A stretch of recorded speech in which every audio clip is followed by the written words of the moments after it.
पिछले वीडियो के अंदर हमने हाइपोपैराथायरॉयडिज्म के इंट्रोडक्शन और डेफिनेशन और इटियोलॉजी प्लस टाइप्स के बारे में देखा था। नेक्स्ट हेडिंग है रिस्क फैक्टर्स।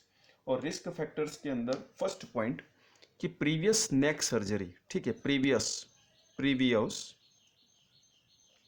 नेक सर्जरी, नेक रिलेटेड यदि सर्जिकल मैनेजमेंट हुआ है, प्रीवियस नेक सर्जरी, पर्टिकुलरली थायराइड, ठीक है, थायराइड पर्टिकुलरली थायराइड ग्लैंड की सर्जरी हुई है और थायराइड ग्लैंड की सर्जरी के दौरान पैराथायराइड सेल्स भी यदि डैमेज हो गई है तो हाइपोपैराथायरॉयडिज्म की रिस्क बढ़ जाती है। सेकेंड रिस्क बात करते हैं फैमिली रिस्क।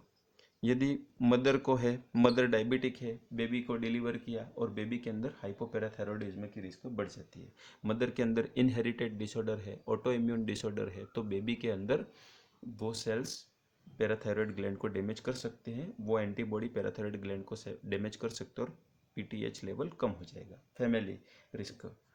थर्ड रिस्क हो सकती है एडिसन डिजीज। ये आपको अलग से याद रखना पड़ेगा। एडिसन डिजीज मैंने पिछली बार बताया था, पिछले वीडियो में है। कुशिंग सिंड्रोम की अपोजिट कंडीशन है एडिशन डिजीज और रिड्यूस्ड कॉर्टिसोल लेवल होता है। इसका मतलब क्या होता है? Reduced cortisol level. और रिड्यूस्ड कॉर्टिसोल लेवल क्या कर सकता है, रिस्क कर सकता है? रिड्यूस पीटीएच, ये पीटीएच को रिड्यूस कर सकता है, ठीक है, ये रिस्क रहती है। नेक्स्ट है ड्रग्स सच एस ड्रग्स। कुछ ऐसे ड्रग्स के नाम लिखूंगा मैं जो कि पीएचटी है ना, पैराथायरॉयड हार्मोन, पीटीएच को कम करते या उनको सप्रेस करते, जैसे कि सिमेटिडिन, एलुमिनम, ठीक है, सिमेटिडिन और एलुमिनम, सिमेटिडिन, एलुमिनियम,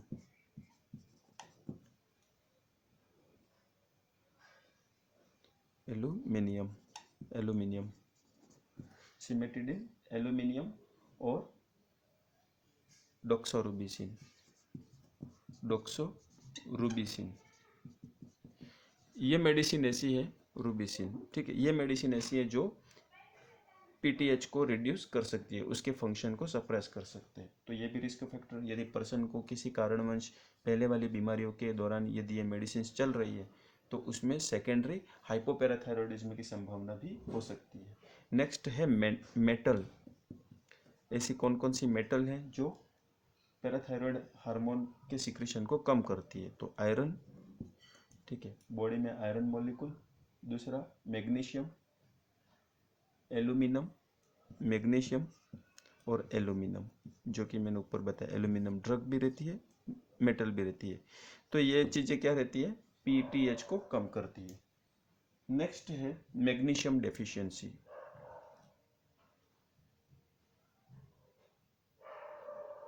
ठीक है, एल्कोहलिज्म। नेक्स्ट है एल्कोहलिज्म के कारण से भी पीटीएच क्या हो सकता है? डाउन हो सकता है। तो ये सारे क्या हो गए? रिस्क फैक्टर्स हो गए। नेक्स्ट हम देखेंगे क्लिनिकल फीचर्स के अंदर समझने के लिए सबसे पहले आपको यह समझना है कि क्लिनिकल फीचर डेवलप कैसे होंगे, क्योंकि हाइपर पैराथायरॉयडिज्म में है ना, हाइपर पैराथायरॉयडिज्म के अंदर हमने क्या देखा था कि हाइपर कैल्सीमिया हो जाता है। यहाँ पे क्या हो जाएगा? हाइपोकैल्सीमिया हो जाएगा। यहाँ पे क्या हो जाएगा? हाइपोकैल्सीमिया हो जाएगा, कैल्सीमिया, ठीक है। और हाइपोकैल्सीमिया के क्या क्या फीचर रहते हैं? जैसे कि मसल कॉन्ट्रैक्शन के लिए कैल्शियम की ज़रूरत रहती है, लेकिन ब्लड के अंदर कैल्शियम कम है तो मसल कॉन्ट्रैक्शन नहीं हो पाएगा और मसल एक होगी, मसल एक को मसल एक भी कहते हैं या मायोलजिया भी कहते हैं, पेन इन मसल, मायोलजिया, ठीक है। या क्रैम्प्स होंगे मसल के अंदर, कैल्शियम की कमी से मसल में क्या होंगे? क्रैम्प्स हो सकते हैं, क्रैम्प्स, क्लियर, मसल एक, ठीक है, मायोलजिया कह सकते हैं। या फिर मसल के अंदर कॉन्ट्रैक्शन की कैपेसिटी लो हो जाएगी, ठीक है, और जो मसल ट्विचिंग, मसल स्पाज्म हो जाएगा, मसल स्पाज्म या टिटेनी इफेक्ट आएगा।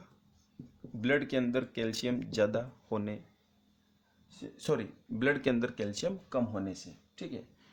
हाइपोपैराथायरॉयडिज्म में ब्लड के अंदर कैल्शियम क्या हो जाएगा, कम हो जाएगा, और उस कारण से हाइपोकैल्शियमिया से रिलेटेड ये सिम्टम रहते हैं।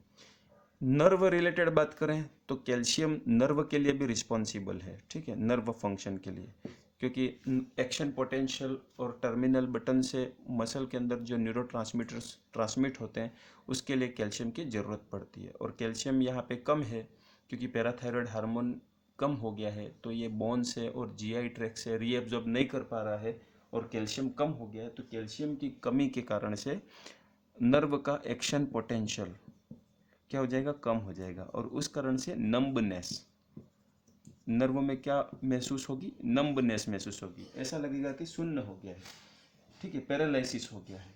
कहाँ पे स्पेशली कहाँ पे होगा ये numbness, finger tip,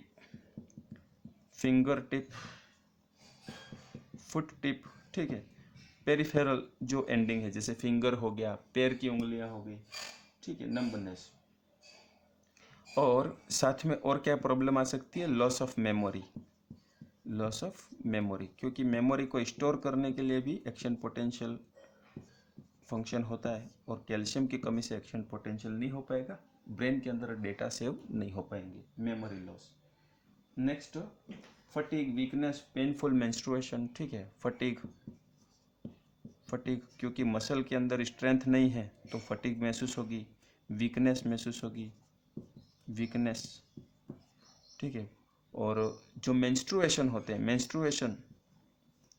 menstruation uterine contraction में प्रॉब्लम आती है, इसीलिए मेंस्ट्रुएशन, ठीक है, मेंस्ट्रुअल कैसे आएंगे, पेनफुल आएंगे, पेनफुल मेंस्ट्रुएशन, जिसको हम डिसमेनोरिया कहते हैं, डिसमेनोरिया, ठीक है। ये सारे साइन एंड सिम्टम्स जनरेट होंगे। और मसल चेस्ट रेस्पिरेशन की बात करें, रेस्पिरेशन, ठीक है, तो कैल्शियम की कमी के कारण से रेस्पिरेटरी मसल कॉन्ट्रैक्ट नहीं हो पाती है, और रेस्पिरेटरी मसल कॉन्ट्रैक्ट नहीं हो पाती है तो difficulty in breathing, difficulty of breathing, ठीक है, डिफ़िकल्टी ऑफ ब्रीदिंग या शॉर्टनेस ऑफ ब्रीथ भी कह सकते हैं, ठीक है, जिसको अपन डिस्निया बोलते हैं, डिस्निया, ओके। और हेडेक एक सिम्टम है, हेडेक। ये सारे साइन एंड सिम्टम्स मैं नोट्स में अवेलेबल करवा दूंगा। नेक्स्ट हेडिंग हम लेंगे डायग्नोस्टिक इवेल्युएशन, क्लियर। तो नेक्स्ट वीडियो के अंदर हम डायग्नोस्टिक इवेल्युएशन और मैनेजमेंट के बारे में डिस्कस करेंगे, तो बने रहिए नेक्स्ट वीडियो के साथ।